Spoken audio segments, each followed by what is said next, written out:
tiền hả? Mình đi theo như vậy đó.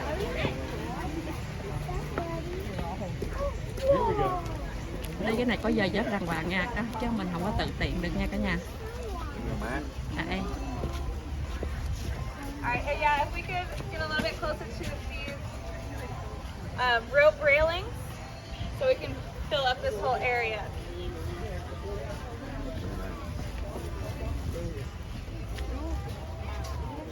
Alright, so first and foremost, there's absolutely no touching of any of our formations, walls, natural rocks, anything inside.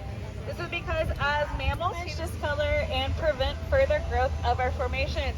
This is an active cave, which means it's still growing, and we want to make sure that all of the youngins can maybe come here one day and also enjoy this beautiful cavern. We do not allow any food or drink inside except bottled water. And of course, no smoking, vaping, or chewing tobacco. We are going down 180 feet and back up. This is around an 18-story building. It's not all at once though, so don't worry too much about that. But we will break a sweat because it is an average temperature of 70 degrees with a 99% humidity.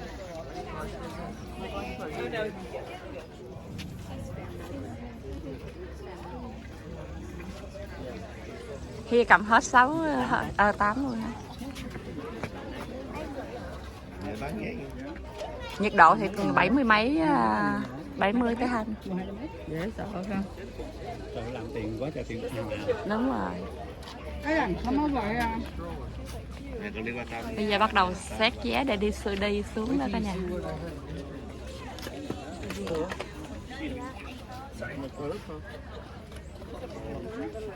Okay, you are for the next tour actually. Not this? No, I have the 2 o'clock. This is the 2:10. Oh, so I have to wait. Yes, unfortunately. So I have to wait here. Đây, bắt đầu mình được vô cổng rồi đây. Bây giờ đi từ từ xuống nè.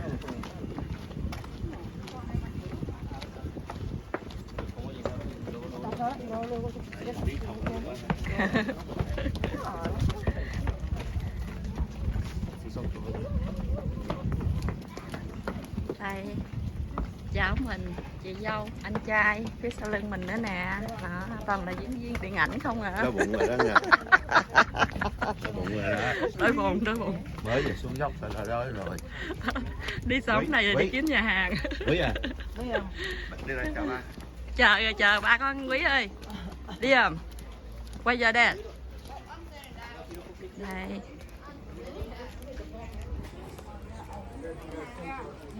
Đẹp nè. Chỗ này là phao lên chợ nó bôi nó đây nè. Đẹp quá sao? Đẹp đó. That ceiling collapsed back over there, leaving our 60-foot natural bridge, which is where we get our famous name from. Now, just some background information before we do head on down to our sinkhole. Farmers and ranchers did know about our sinkhole in the early 1900s, but it wasn't until 4 students from St. Mary's University, Grotto, in San Antonio, Texas, were granted permission to come out here, explore a sinkhole in the area surrounding it in the 1960s. Now, on their 4th trip down on March 27, 1960, they discovered a 120-foot crawlway that led to 2 miles worth of undiscovered cavern system. Now, development of this cavern system did begin in 1963, and the first tour did go down on July 3rd, 1964. Now, we have 2 beautiful plaques right down over here. Our lowermost plaque was awarded to us at a dedication ceremony where our late Governor John B. Connolly awarded us this plaque to honor our cave discoverers and cave Trên đá developers. như gì đây? Xuống tới đây rồi nó mát.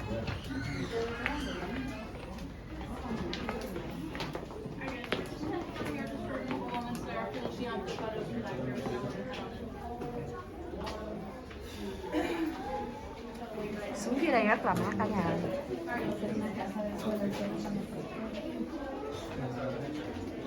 Dắt đá nha.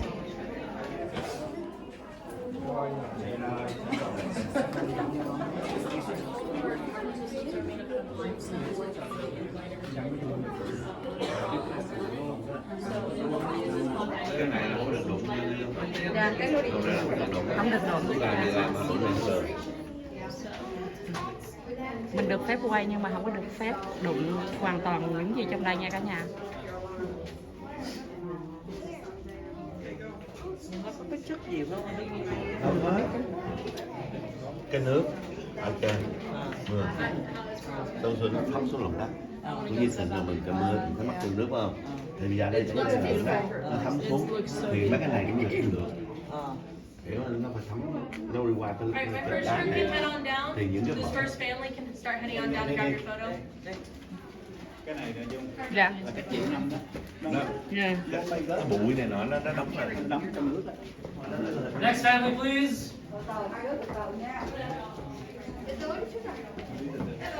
Do you all want to take a photo? Could you all please stand and surrender? Đồng ý là We're taking Hồi all cái đưa cái hình này mình muốn nhiêu tiền, nó nhiêu tiền, À. 50 thì mình trả người ta. Đúng rồi, mình có điện thoại chụp được rồi, đâu cần. Trả người ta, người ta có hỏi mình trả lại. Alright, guys. The camera is right here. On the count of 3, we're gonna take a photo. 1, 2, 3. There you go.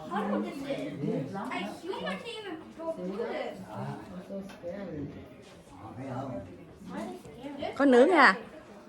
Những cái này á là cái giọt nước rớt xuống trong nước nó có chất dầu, bụi chút xíu. chất dầu chút xíu mà nó cái triệu năm nó tụ về như vậy. Dạ. Nhưng mà cái này á là cái sự thành phần cái này nó tiền cái này cái này Camera's right mình here. có 60 tiền On the cái count of này. 3, we're gonna take a photo.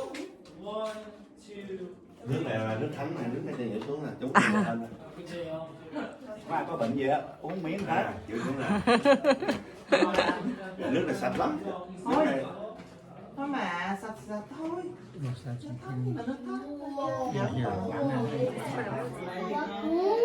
Raccoon kìa đấy à. Yes, it's raccoon. Oh, that means raccoon. I'll take a picture of that. No, this, That makes you say. có cái xi lanh này nè. Ồ, cái này thì discount 1960. Nó tìm á. Nó tìm được á. Của thành phố nè. À. Nó đi học đây cũng What's chồng that? tiền. Oh wait. Oh my. Thấy không cái xi lanh á. Do not go like that. You know why? thì cái này giống như cái đèn cày vậy đó, nó dễ hiểu vậy đó. Stop holding it. Nước ở trên nó xuống At từ any moment. mấy cái bọt. Không được gần nhưng mà nước nó nhiễu chúng á. Look at this part. Look at this part. Yes. This is jar. It should be like a hole. There's a hole right there.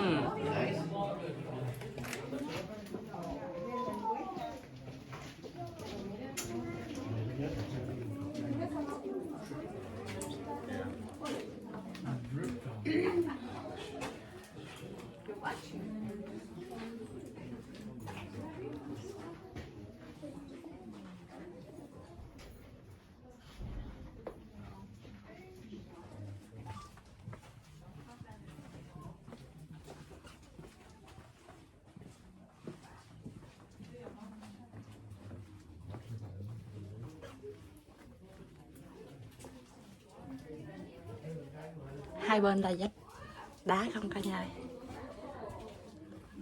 Đây này đây.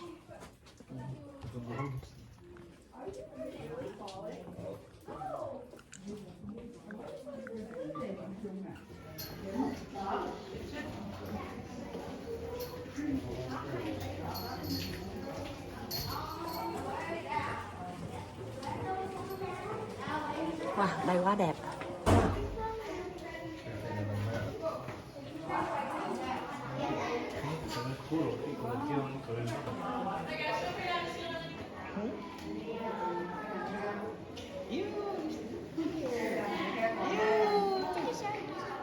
Benches and console, which is right back there. We will be talking about a few more throughout our conference system. It's itty bitty little stalactites over here called soda straws. They are in fact hollow. If you were to break one off, put it into your Whataburger iced tea. In fact, they're going to taste like two things. They're taste like rock and two a third-degree felony. So please don't be doing that in our conference system today. Now, in our next set of formations are called our flowstone, which is made by water continuously flowing. So back over there we have our cave ribbon. It looks like someone just went and pinched part of the cavern room off the wall. On the other side of the room behind these beautiful families, we have cave curtains. They are cave ribbons, but they hang off the wall. Màu đèn lên đẹp hết. And just below that we have a cave drapery. It is a cave curtain, but it is touching the wall and touching the floor at the same time. Now we have all these different types of formations. They all look beautiful, but they're made the same exact way. So as water is flowing through our soil, it picks up carbon dioxide from decomposing plants and animals. So this is a back root. So bats are mammals just like us. They have these same exact oils and acids on their skin. And since they have been touching this for many years, there will be no future growth in this area. We like to point this out to you guys years ago. We believe whenever our sinkhole collapsed, there was no easy way for them to gain access back into our cavern system. It is not scientifically proven, but we really like to believe that because the backbone up there on our ceiling, I'll point that out, dates back to about 5,000 years ago. So it lines up whenever our sinkhole collapsed.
Quá trời đẹp cả nhà ơi, càng xuống sâu càng đẹp.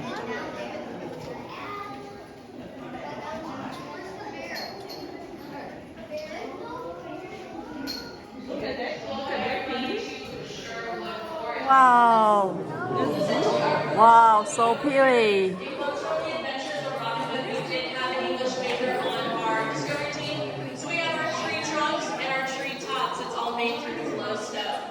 Now here in the middle we have our broomstick stalagmites. They grow more narrow and rigid due to the separation of our stalactites on top, so it's very spaced out water droplets and gives it its narrow, rigid look. Now here we have our second largest column in our cavern system. This is called our totem pole. He stands at 32 feet tall and 8 inches across. Now in our last show we talked a lot about how our formations themselves come to be. And this we're actually talking about the cavern. So about 120 to 140 million years ago, Texas was underneath a warm, shallow sea. Now, every sea has plants and animals in it, so once they decompose, they sink down to the bottom, mix with other sediments, and are compressed into layers of what we call limestone. So you can see each layer below it. Now, these joints just allowed for more water to start seeping through our soil and started washing away at the walls to widen these rooms to make them as big as they are today. Now, there was a water line, since there was an abundance of water, that started to recede over the years into the Glen Rose aquifer that is present below us. Now, as this happened, that joint was still there, so air started to push through and created the very warm, perfect environment needed to start our formation growth. So that is why we have our humidity doors, is to keep the presence of water, so that way we can keep the growth. Do we have any questions?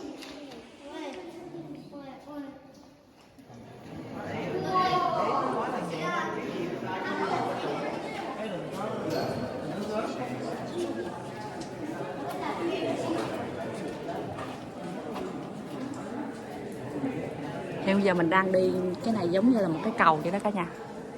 Đây, đó, nhìn phía trước á, giống như đang cọc theo cái vách núi. Cái khoảng này nó rất là rộng cho nên đi qua giống như là đi qua cái cầu vậy đó. Đồ đạc mà rớt xuống dưới thì không có lụm lên liền, vài tiếng sau mới là lụm cho mình.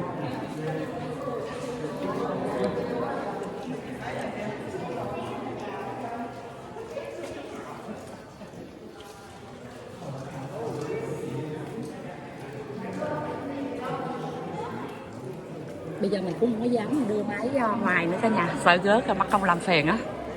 Mình đi trên cái hành lang này thôi. Bình thường thì mình cũng cầm cẩn thận rồi, nhưng mà nghe có rớt là phải tìm lâu lắm, thành ra mình cảm thấy làm phiền họ, thành ra mình không muốn. Hiên nói cái đất cát hay gì Hiên? Đây này, ngọn hết sức rồi. Người ta không cho mình gờ cả nhà ơi, thành ra mình cũng không dám gờ luôn. Bao nhiêu triệu năm mình mới mọc ra mà lớn á. Tại vì khi nước rớt xuống À rồi. Nó có chất dầu. Rồi cái nó cứ hình thành ngày lớn ra.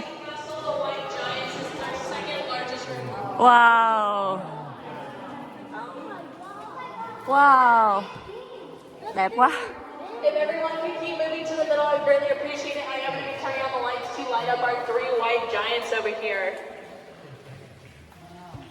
Đẹp quá, đẹp quá, đẹp Alright quá. guys, so our 3 white giants are presented right in front of us over here on our left-hand side. We have our watchtower. He is our largest column in our cavern system. He stands at 50 feet tall and 8 feet across. And he gets his name because he watches us come over Purgatory Creek. Now here in the middle we have the Mountain of Landlord. He is our largest stalagmite in our cavern system. These little holes represent little apartment buildings, and this off to the side represents an angry landlord going to demand for his money. Now on our far right-hand side we have the King's Throne. He has 2 armrests, his seat, and his little pedestal. Now those are our 3 white Ở đây nó cũng có giants. nước nè. Question earlier about all this Nước water nó in front rỉ of xuống us. nó động lại như That vậy đó is cả nhà. natural water comes from the surface, comes all the way through our soil, through the Edwards Aquifer that is above us. The Glen Rose Aquifer is still below us. And essentially this pools our water. It is very pure, very filtered. It has a pH of 6 through 8, so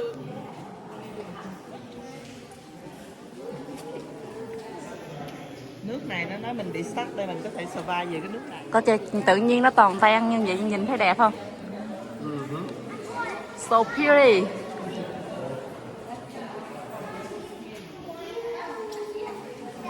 That one looks like snow. Like snow? Yeah. That would look like a shoe. Look, all the way down. Oh yeah. My snowshoe. I think it's snowshoe. Is it sand? No. We're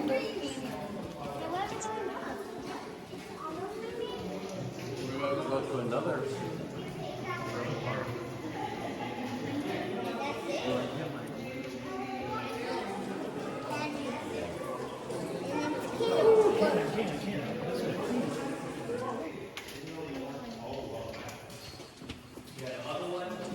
Tuyệt đối là không được đụng gì nha cả nhà. So pretty.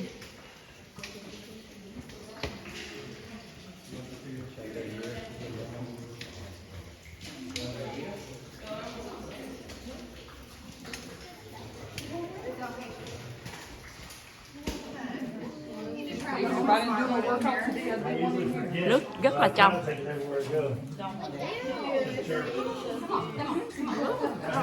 Wow.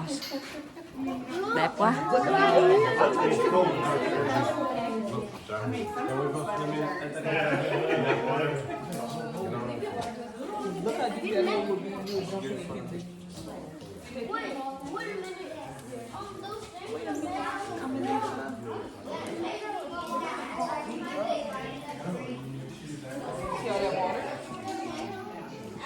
That's good drinking water.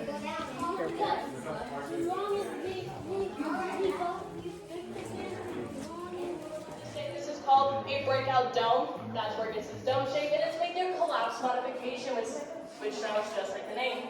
So essentially, the ceiling used to be very, very low and very weak and unstable. But like I mentioned before, water was coming in and filling up these rooms, so that water was holding up our ceiling with a buoyant force. Now over time, that water line again did recede down into our soil in the aquifer below, and as this occurred, that ceiling became very weak and unstable again. So over time, it started to collapse, so by layer and layer, until smaller and smaller pieces, we finally hit our stable layer, which is what you guys are looking at right now. Now, all these boulders around you guys is remains of the ceiling that once was. Now, how do we know that nothing else has fallen since then? To get my attention, I will get you guys the assistance that you guys need. I want to make sure safety is #1 priority on this portion. Sound good? Perfect, guys. So we are going to start heading on up.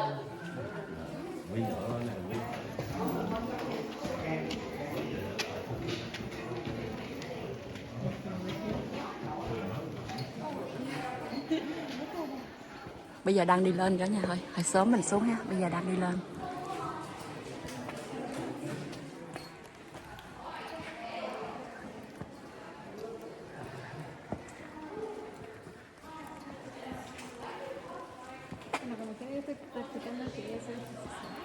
Đi lên thì mình không có quay được nhiều cả nhà. Tại vì cái dốc nó cũng rất là cao.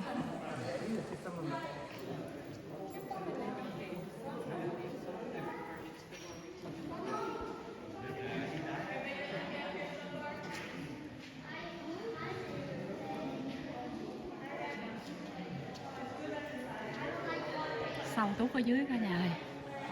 Đây, mình zoom rộng ra đó, chứ nó sâu tuốt dưới rồi, giờ đang lên tới trên này, mệt quá.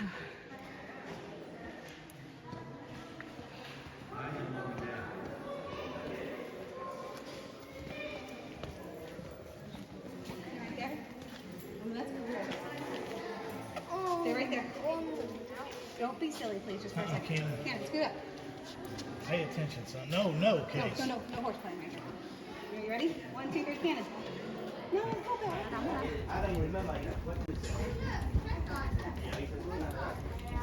Rồi tour đi của mình đã kết thúc cả nhà ơi. Bây giờ đã lên trên mặt đất rồi ha. Bây giờ đi ra nè, đi bộ ra nè. Yeah. Đây nó phía trước mình hả, người ta đi hết rồi, còn mình thì phải đi sau. Cái tour của mình thằng group mình là đi xa hết thảy. Xuống thì cũng vui lắm, nhưng mà lên thì cũng vui lắm, mệt quá đó. Thật ra cũng vui lắm. Độ sâu của nó là 55 mét. Ok, video của mình tới đây cũng tạm dừng nha. Cảm ơn cả nhà theo dõi video của mình nha. Chúc cả nhà sức khỏe ha. Bye bye. Thank you.